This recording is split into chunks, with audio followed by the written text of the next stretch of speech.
Et tout de suite, nous allons rejoindre notre correspondante sur place, Sandrine Bamba. Bonjour Sandrine.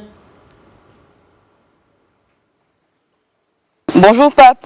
J'imagine que vous êtes encore levé très tôt ce matin. Abidjan se réveille petit à petit.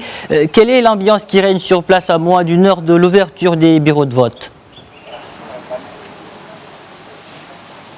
Alors Pape, sache que actuellement nous sommes au lycée Sainte-Marie, ce lycée qui doit accueillir dans quelques instants, pour ne pas dire dans quelques heures, le président de la République Alassane Ouattara. C'est bien dans ce centre qu'il viendra voter. Nous sommes également à 1 minute du bureau politique du PDCI RDA qui se trouve juste en face de nous.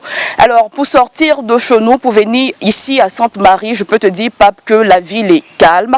Nous avons pu constater des populations ivoiriennes qui vaquent à leurs occupations. Nous avons vu dans les rues des gens qui font du footing matinal, du sport matinal, comme si tout allait bien. Les véhicules de transport comme également sont dans les rues. Donc je peux dire que tout va bien pour l'instant. Sandrine, certains Ivoiriens ont rejoint leur village, d'autres sont restés dans les villes, mais ne comptent pas se rendre aux urnes. Ils redoutent des violences après une campagne électorale émaillée d'incidents et également suite à l'appel à la désobéissance civile lancé par l'opposition unifiée. J'imagine aujourd'hui, le principal enjeu de ce scrutin reste le taux de participation.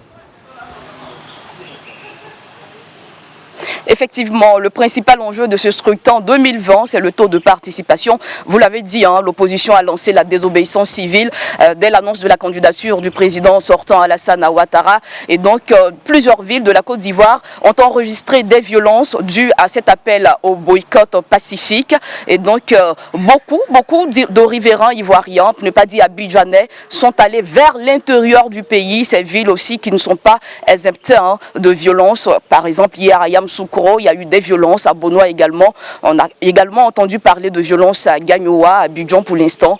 La population attend l'ouverture des bureaux de vote pour se rendre aux urnes. La population attend. Sandrine, sur place, quelles sont aujourd'hui les mesures sécuritaires qui ont été prises par les autorités pour assurer un bon déroulement du scrutin?